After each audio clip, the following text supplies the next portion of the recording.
الحمدللہ رب العالمین والصلاة والسلام علی رسولہ النبی الأمی الکریم اما بعد۔ معزز سامعین گرامی، السلام علیکم ورحمۃ اللہ وبرکاتہ۔ آج ہم آپ کو اس ویڈیو میں شب برات کی فضیلت اور شب برات میں جو احکام ہیں ہم پر لازم ان کو ہم بیان کریں گے کہ شب برات میں ہمیں کیا کرنا چاہیے، اور یہ شب برات جو 15 شعبان کی رات ہے اس کی کیا فضیلت ہے، کہ کیا یہ حدیث اور قرآن سے ثابت ہے یا نہیں، اور اس میں کون سی چیزیں جائز ہے اور کون سی چیزیں اس میں ناجائز ہے۔ یہ تمام چیزیں ہم آپ کو جو ہے دارالعلوم دیوبند کے فتوے کے مطابق بتائیں گے کہ انہوں نے اس بارے میں کیا فتویٰ دیا ہوا ہے،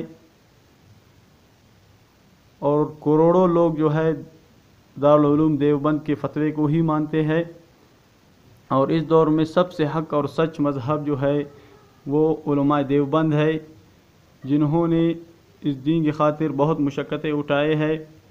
تو علماء دیوبند اس بارے میں کیا کہتے ہیں اور ان کا کیا فتویٰ ہے اور حق کیا ہے، اور اس رات ہمیں کیا کرنا چاہیے۔ سب سے پہلے جو ہے شب برات کی حقیقت کیا ہے، اور شب برات 15 شعبان کی جو رات ہے اس کی اہمیت کے بارے میں لوگ پوچھتے ہیں، اور عرب دنیا میں اس رات سے لوگ کیوں بے علم کیوں ہیں، اور ہم اسے اپنی مذہبی تہوار کی طرح کیوں مناتے ہیں، اور کب سے ہے یہ، کیا قرآن میں اس کا کوئی تذکرہ ہے، اس بارے میں لوگ سوال کرتے ہیں۔ تو ان کا جواب دارالعلوم دیوبند نے دیا ہوا ہے۔ فتویٰ نمبر 1486 ہے، 1313 نمبر ہے۔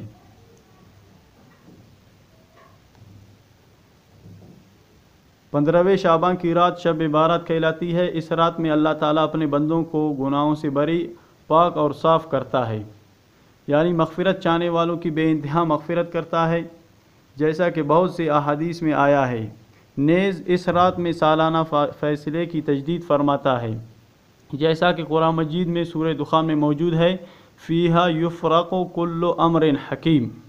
اس میں مفسرین اکرام نے جو ہے 15 شعبان کی فضیلت کے بارے میں اس آیت کو بتایا ہے، اس لیے جو ہے دارالعلوم دیوبند نے بھی اسے ذکر کیا ہے۔ چونکہ شب برات کی فضیلت میں آئی ہوئی احادیث ضعیف ہے، اس لیے وہ لوگ اسے اہمیت نہیں دیتے۔ بہت سارے لوگ اسے اہمیت نہیں دیتے کیونکہ جو فضیلت میں احادیث آئی ہوئی ہے وہ جو ہے ضعیف احادیث ہے، اور جن احادیث سے ہم مستدلال لیتے ہیں، دلالت لیتے ہیں، وہ بھی آگے آئیں گے۔ اور چوتھا چیز شب برات کے بارے میں جو ہے غلط فہمی یہ ہے کہ شیعہ یہ کہتے ہیں کہ ان کے امام غالب صاحب کی پیدائش کا دن ہے، لہٰذا وہ لوگ اس خوشی میں اچھے کھانے، حلوے وغیرہ بناتے ہیں، آتش بازی کرتے ہیں، جھنڈیاں لگاتے ہیں اور خوب چہل پہل کرتے ہیں۔ غرض شیعہ اس دن کو تہوار کی طرح مناتے ہیں۔ انہی کے دیکھی دکھا ہمارے سنی حضرات بھی اس دن کو تہوار کی طرح مانتے ہیں، حلوائے پکاتے ہیں، چہل پہل کرتے ہیں۔ یہ جو کچھ ہو رہا ہے سب شیعوں کی نقالی ہے۔ ہمارے یہاں صرف اتنا ہے کہ جس کو توفیق ہو اپنے گھر میں بیٹھ کر کچھ عبادت کر لے اور اللہ سے دعا کرے، مسجدوں میں بھیڑ لگانا یہ کہیں ثابت نہیں ہے۔ اور شب برات میں چکانے وغیرہ کے بارے میں بھی ہم نے آپ کو بتا دیا کہ یہ شیعوں کی نقالی ہے، اور پٹاخے وغیرہ بجانا یہ مجوسیوں اور غیر اہل مذہب کا جو ہے یہ چیز ہے، یہ ہمارے مذہب میں نہیں ہے۔ جو ہے پٹاخے بجانا یا اس رات میں جو ہے شور و غل مچانا، یہ جو ہماری عبادت کا طریقہ نہیں ہے۔ ہماری عبادت کا طریقہ وہ ہے جو نبی صلی اللہ علیہ وسلم نے کیا، اور جس طریقے سے کیا وہ بھی آگے ہم آپ کو دارالعلوم دیوبند کے ہی دوسرے فتوے سے جو ہے بتائیں گے۔ اس موضوع پر جو ہے دارالعلوم دیوبند نے کتاب بھی باقاعدہ شائع کیا ہوا ہے، اگر آپ اس کتاب کے بارے میں جاننا چاہتے ہیں وہ بھی ہم آپ کو بتائیں گے۔ آگے جو دوسرا فتویٰ جو ہے ہم آپ کے سامنے بیان کرنے والے ہیں، جو رسالے میں آیا ہوا ہے، باقاعدہ تحقیق کے ساتھ جو ہے علماء نے بحث کیا ہوا ہے، دلائل بھی ساتھ میں لائے ہوئے ہیں۔ ہم کوشش کریں گے جو ہے زیادہ سے زیادہ جو ہے وہ تمام چیزیں جو ہے آپ کے سامنے لائے، تاکہ جو ہے آپ کے علم میں اضافہ ہو، اور یہ بہت علمی اور اہم مسئلہ ہے۔ لوگ جو ہے پتہ نہیں کیا سے کیا اپنے ذہن سے جو ہے دین بنائے ہوئے ہے، جو دل میں آتا ہے اس کو جو ہے اپنا لیتے ہیں۔ غلط عقیدہ جو ہے 15 شعبان کے بارے میں لوگوں نے بنایا ہوا ہے، اور یہ غلط عقیدہ ان کا جو ہے ٹھیک نہیں ہے۔ خصوصاً جو ہے لوگ قبرستانوں میں جا کے رات کے وقت چراغاں کرتے ہیں اور دلیل دیتے ہیں کہ نبی کریم صلی اللہ علیہ وسلم رات کو چراغاں کرتے تھے۔ واقعی اگر اس حدیث کو ہم صحیح ٹھہرائے اور اس کے اسناد کو بھی صحیح ٹھہرائے، اور حضرت عائشہ رضی اللہ تعالی عنہ کی روایت ہے، خود حضرت عائشہ رضی اللہ تعالیٰ فرماتی ہے کہ میں نے نبی صلی اللہ علیہ وسلم کو دیکھا کہ وہ رات کو گئے تھے لیکن اکیلے گئے تھے اور چھپ چھپا کے گئے تھے۔ حضرت عائشہ رضی اللہ تعالیٰ عنہ کو مجھے پتہ نہیں تھا، اور وہ جنت البقیع چلے گئے تھے جو کہ مدینہ منورہ کا قبرستان ہے جہاں پر صحابہ کرام مدفون ہیں۔ تو جہاں تک کہ صحابہ کرام وہاں مدفون ہے، اور حضرت عائشہ رضی اللہ تعالیٰ عنہ کو بھی نبی کریم صلی اللہ علیہ وسلم نے اطلاع نہیں دیا اور صحابہ کو بھی اطلاع نہیں دیا، اور زندگی میں ایک مرتبہ جو ہے نبی صلی اللہ علیہ وسلم قبرستان چلے گئے تھے۔ اس کے بعد جو ہے نبی صلی اللہ علیہ وسلم سے یہ عمل ثابت بھی نہیں ہے، اور صحابہ کرام نے بھی اس پر عمل نہیں کیا۔ اور ہم 14ویں صدی کے لوگ جو ہے اپنے آپ کو جو ہے حدیث کے پابند سمجھتے ہیں، نعوذ باللہ صحابہ کرام سے بھی بڑھ چڑھ کر، اور آج کل جو ہم لوگوں نے دین میں خرافات شروع کی ہوئے ہے، ایک حدیث مل جاتا ہے اور اس کے سیاق و سواق کو دیکھ کر اور دوسرے چیزوں کو دیکھ کر صحابہ کرام نے اس پر کیسے عمل کیا اس کو دیکھ کر جو ہے ہم اپنے طور سے عمل کرنا شروع کر دیتے ہیں۔ اگر آپ دین میں اتنے پختہ ہو اور آپ اس پر عمل کرنا چاہتے ہو، جس طرح نبی کریم صلی اللہ علیہ وسلم جو ہے رات کے آخری حصے میں گئے تھے تنہا، تو آپ بھی اسی طرح چلے جائیں، نہ کہ جو ہے آپ شور غل مچائے، جو ہے ریڑیاں لگائے اور آتش بازیاں کرے، قبرستانوں میں پھول چڑھانا رات کے وقت شروع ہے، تو یہ تو بہت سارے اس میں گناہ آ جاتے ہیں۔ ان تمام کی تفصیلات جو ہے ہم آپ کو اسی فتوے سے بتائیں گے۔ شب برات کی فضیلت کے بارے میں جو ہے 15 شامہ جو ہے یہ شب بارات کی 15ویں رات جو ہے یہ شب بارات کہلاتی ہے۔ شب بارات کے معنی ہے رستگاری اور چھٹکارا۔ اس کے بارے میں جو ہے شیخ عبد القادر جیلانی رحمہ اللہ نے فرمایا ہے کہ شب بارات کو شب بارات اس لیے کہتے ہیں کہ اس رات میں 2 قسم کی بارات ہوتی ہے، یعنی خلاصیاں ہوتی ہے۔ ایک بارات تو بدبختوں کو خدا تعالیٰ کی طرف سے ہوتی ہے، اللہ تعالیٰ جو ہے بدبختوں کو جو ہے برات دے دیتے، بدبختی سے جو ہے ان کے گناہوں کو معاف کر دیتے ہیں۔ دوسری برات جو ہے خدا کے دوستوں کو ذلت و خواری سے ہوتی ہے کہ اللہ تعالیٰ ذلت اور خواری سے اپنے دوستوں کو بھی نجات دے دیتے ہیں۔ یہ جو ہے غنیۃ الطالبین میں جو ہے لکھا گیا ہے یہ۔ اور دوسرا ہے نیز فرماتے ہیں کہ جس طرح مسلمانوں کے لیے اس روئے زمین پر عید کے 2 دن ہے، جیسے عید الفطر اور عید الاضحیٰ ہے، اسی طرح جو ہے فرشتوں کے لیے بھی آسمان پر 2 راتیں ہیں، شب بارات و شب قدر۔ یہ رات میں عیدیں جو ہے فرشتے مناتے ہیں۔ مسلمانوں کی عید دن میں رکھی گئی کیونکہ وہ رات میں سوتے ہیں، اور فرشتوں کی عید رات میں رکھی گئی کیونکہ وہ سوتے نہیں۔ احادیث شریفہ میں شب بارات کی بہت سی فضیلت اور اہمیت بیان کی گئی، جن میں سے جو ہے 4 احادیث یہاں جو ہے ہم بیان کریں گے آپ کے سامنے۔ ہم عبارت نقل نہیں کریں گے، صرف ترجمے کے ساتھ آپ کو بتائیں گے تاکہ آپ کے لیے بھی آسانی ہو۔ ترمذی شریف اور ابن ماجہ میں جو ہے یہ حدیث نقل کیا گیا ہے کہ حضرت عائشہ صدیقہ رضی اللہ تعالیٰ عنہ سے روایت ہے، فرماتی ہے کہ میں نے ایک رات نبی کریم صلی اللہ علیہ وسلم کو اپنے بستر پر نہ پایا۔ آپ صلی اللہ علیہ وسلم کی تلاش میں نکلی تو میں نے دیکھا کہ آپ صلی اللہ علیہ وسلم بقیع یعنی مدینہ منورہ کا قبرستان ہے اس میں ہے۔ آپ صلی اللہ علیہ وسلم نے مجھے دیکھ کر ارشاد فرمایا، کیا تو یہ اندیشہ رکھتی ہے کہ اللہ تعالیٰ اور اس کا رسول تیرے ساتھ بے انصافی کرے گا، یعنی تیری باری میں کسی دوسری بیوی کے پاس چلا جائے گا؟ میں نے عرض کیا کہ یا رسول اللہ، مجھے یہ خیال ہوا کہ آپ صلی اللہ علیہ وسلم اپنے کسی دوسری بیوی کے پاس تشریف لے گئے ہو۔ آپ صلی اللہ علیہ وسلم نے ارشاد فرمایا، اللہ تعالیٰ شعبان کی 15ویں شب میں آسمان دنیا پر نزول فرماتے ہیں اور قبیلہ بنو کلب کے بکریوں کے بالوں سے زیادہ لوگوں کی مغفرت فرماتے ہیں۔ بنو کلب جو ہے یہ عرب کا ایک جو ہے قبیلہ تھا، اور عرب کے جو ہے تمام قبائل سے زیادہ اس کے پاس جو ہے بکریاں موجود تھی۔ یہ مرکات اور مشکات شریف کی جو ہے شرح سے لی گئی ہے، اور صبح تک اللہ تعالیٰ جو ہے لوگوں کو نداء دیتا ہے، آواز دیتا ہے۔ جو ہے حدیث ابن ماجہ اور شعب ایمان کی، اور حدیث یہ ہے حضرت علی بن ابی طالب رضی اللہ تعالیٰ عنہ سے روایت ہے کہ رسول اللہ صلی اللہ علیہ وسلم کا ارشاد ہے، جب نصف شعبان کی رات آ جائے تو تم اس رات میں قیام کرو اور اس کے دن 15ویں تاریخ کا روزہ رکھا کرو، اس لیے کہ اس رات میں اللہ تعالیٰ سورج غروب ہونے سے طلوع فجر تک قریب کے آسمان پر نزول فرماتے ہیں، اور ارشاد فرماتے ہیں کہ کیا ہے کوئی مجھ سے مغفرت طلب کرنے والا جس کی میں مغفرت کروں؟ کیا ہے کوئی مجھ سے رزق کا طالب کہ میں اس کو رزق عطا کروں؟ کیا ہے کوئی کسی مصیبت یا بیماری میں مبتلا کہ میں اس کو عافیت عطا کروں؟ کیا ہے کوئی ایسا؟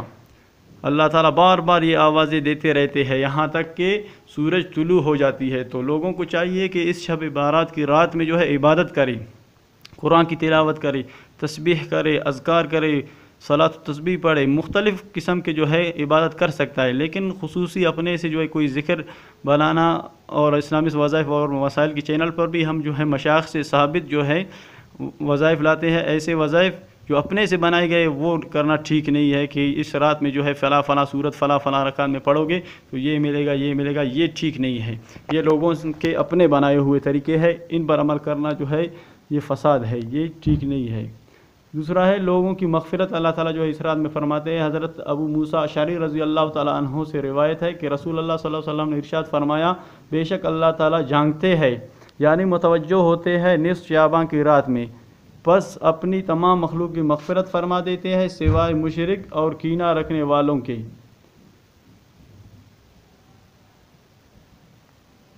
اہم فائدہ ہے یہاں پر ان لوگوں میں جو ہے مشائخ نے مختلف لوگوں کو جو ہے ثابت کیا ہے۔ مشائخ نے فرمایا ہے کہ ایک تفسیر ہے اس میں بدعتی سے بھی کی گئی ہے، ایک تفسیر جو ہے ان لوگوں کی جن کی مغفرت نہیں ہوتی، بدعتی بھی ہے اس میں، جو مسلمان جماعت سے الگ راہ اپنائے۔ حضرت عثمان بن ابی العاص کی روایت میں ہے کہ زانیہ بھی ہے، یہ ان میں شامل ہے جن کی مغفرت نہیں ہوگی۔ حضرت عائشہ صدیقہ رضی اللہ عنہ سے روایت ہے کہ رشتہ داری توڑنے والا اور ٹخنوں سے نیچے ازار لٹکانے والا، ماں باپ کا نافرمان اور شراب کا، یہ سب اس میں شامل ہے۔ اور بعض روایت میں عشار، ساحر، کاہن، عراف اور طبلہ بجانے والا، یہ بھی ان میں شامل ہے جن کی مغفرت جو اس رات میں نہیں ہو۔ عام مغفرت کی اس مبارک رات میں 14 قسم کے آدمیوں کی مغفرت نہیں ہوتی، احوال کی اصلاح کرنی چاہیے۔ نمبر 1 مشرک، جو شرک کرتے اللہ تعالیٰ، کسی بھی قسم کی شرک میں مبتلا ہو۔ نمبر 2 بغیر کسی شرعی وجہ کے کسی سے کینہ اور دشمنی رکھنے والا۔ نمبر 3 اہل حق کی جماعت سے الگ رہنے والا۔ نمبر 4 زانی و زانیہ، زنا کرنے والا، مرد ہو یا عورت۔ نمبر 5 رشتہ داری توڑنے والا۔ نمبر 6 ٹخنوں سے نیچے اپنا کپڑا لٹکانے والا، یعنی شروال کے پانچے جو ہے اس کے ٹخنوں سے نیچے ہر وقت رہتے ہیں، یہ بہت بڑا کبیرہ گناہ، اس کے بارے میں ہم تفصیلی بات بھی کریں گے آگے۔ اور نمبر 7 ماں باپ کی نافرمانی کرنے والا۔ نمبر 8 شراب یا کسی دوسری چیز کے ذریعے نشہ کرنے والا۔ نمبر 9 اپنا یا کسی دوسرے کا قاتل جبرن۔ نمبر 10 جبرن ٹیکس وصول کرنے والا۔ نمبر 11 جادوگر۔ نمبر 12 ہاتھوں کے نشانات وغیرہ دے کر غیب کی خبریں بتانے والا۔ نمبر 13 ستاروں کو دے کر یا فال کے ذریعے خبر دینے والا۔ نمبر 14 طبلہ بجانے والا۔ یہ سارے جو ہے مغفرت، ان سب لوگوں کی جو ہے مغفرت اس رات میں نہیں ہوگی۔ راتوں میں 5 راتیں اس طرح ہے جن میں دعا رد نہیں ہوتی۔ اس میں دلیل کیا ہے؟ حدیث ہے، حضرت عبداللہ بن عمر رضی اللہ تعالیٰ عنہ فرماتے ہیں کہ 5 راتوں میں دعا رد نہیں ہوتی، ضرور قبول ہوتی ہے جمعے کی رات، ماہ رجب کی پہلی رات، نصف شعبان کی رات اور عیدین کی رات۔ شب بارات میں کیا کیا جائے؟ اب ان تمام چیزوں کا خلاصہ کیا ہے؟ یہ خلاصہ یہ ہے کہ ان حدیث شریفات سے یہ بات معلوم ہوتی ہے کہ شب بارات ایک بابرکت اور عظمت والی رات ہے۔ اگرچہ شب بارات کے متعلق ذخیرہ احادیث میں جتنی حدیثیں آئی ہے وہ سب کمزور ہے، ان کی سند محدثین کے اصول کے مطابق صحیح نہیں ہے، مگر چونکہ یہ متعدد احادیث ہے اور مختلف صحابہ کرام مثلا ابوبکر صدیق رضی اللہ تعالیٰ عنہ، حضرت علی بن ابی طالب، حضرت معاذ بن جبل رضی اللہ تعالیٰ وغیرہ، ان تمام صحابہ اکرام سے جو ہے مختلف سندوں کے ساتھ یہ روایتیں ثابت ہے، اس لیے یہ روایت کم از کم حسن لغیرہ کے درجے میں آتی ہے۔ جو ہے احادیث کے جو ہے قسم ہے حسن لغیرہ کی، جو ہے اپنے جو ہے علماء کرام نے جو لکھے ہیں ان احادیث کے اسناد جو ہے اتنا وقت نہیں کہ تمام کے حوالے آپ کو دیے جائے، تو غرض یہ ہے کہ یہ حسن لہی غیری اور بعض علماء کرام کے نزدیک حسن تک جو ہے یہ درجہ ان کا پہنچ جاتا ہے ان احادیث کا، تو اس لیے جو ہے یہ قابل عمل احادیث ہے، اگرچہ ضعیف ہے لیکن ان کے اسناد کو دیکھا جائے تو مختلف صحابہ کرام سے ان کی روایتیں ملتی ہے، تو ان جیسے احادیث کو دیکھ کر تو شب بارات میں جو ہے عبادت کرنی چاہیے اور دوسرے جو خرافات ہیں ان سے بچنا چاہیے۔ شب بارات میں جو عبادت کس طرح کرے اور اس میں جو ہے کون سی عبادتیں ہمیں کرنی چاہیے، اس بارے میں جو ہے میں نے شروع میں بتایا کہ اس رات میں جو ہے عبادت جو ہے اللہ تعالیٰ کا آپ حمد کرے اور اللہ تعالیٰ کے جو ہے ناموں سے اللہ تعالیٰ کو پکارے اور نماز پڑھے، وظائف کرے، کوئی بھی وظیفہ آپ کرے، مخصوص نہ کرے، کسی بھی وظیفے کو آپ کر سکتے ہیں اس رات میں، جو بھی آپ کو جو ہے عمل کرنا اس رات میں آپ کر سکتے ہیں، بشرطے کہ وہ شریعت کے خلاف نہ ہو۔ نماز پڑھ سکتے ہیں آپ اس رات میں، قرآن کی تلاوت کریں آپ، نوافل پڑھے آپ، پوری رات جو ہے عبادت میں گزارے، تو انشاءاللہ آپ کو اس کا بہت بڑا اجر اور ثواب ملے گا۔ مزید اس طرح کی بہترین ویڈیوز کے لیے آپ ہمارے چینل اسلامی وظائف اور مسائل کو سبسکرائب کریں اور بیل آئیکن کو دبائیں، اس ویڈیو کو ضرور شیئر کریں تاکہ لوگوں کی جو ہے غلط فہمیاں دور ہو جائے کہ اس رات میں کیا کرنا چاہیے اور کیا نہیں کرنا چاہیے۔ جن چیزوں کو نہیں کرنا چاہیے لوگ اکثر انہی چیزوں کی طرف دوڑ رہے، وہی اپنا رہے، یہ شریعت کے خلاف ہے، یہ اسلام نہیں ہے، یہ بلکہ اپنی من گھڑت باتیں ہیں ان کی، اور اپنا جو ہے دلی جو ہے سکون حاصل کرنے کے لیے وہ اپنے دل سے اپنے لیے دین بنایا لوگوں نے۔ اصل طریقہ یہ ہے کہ صرف رات کی عبادت کیا جائے اور اللہ سے ثواب کی امید رکھے، انشاءاللہ اللہ تعالیٰ اس رات دعاؤں کو بھی قبول فرما دیتے ہیں اور اللہ تعالیٰ جو ہے لوگوں کی مغفرت فرما دیتے، اپنے لیے اور اپنے اہل و عیال کے لیے مغفرت کی دعا کرے اور ہمارے لیے بھی دعا کرے۔ اس ویڈیو کو زیادہ سے زیادہ شیئر کرے۔ السلام علیکم ورحمۃ اللہ وبرکاتہ۔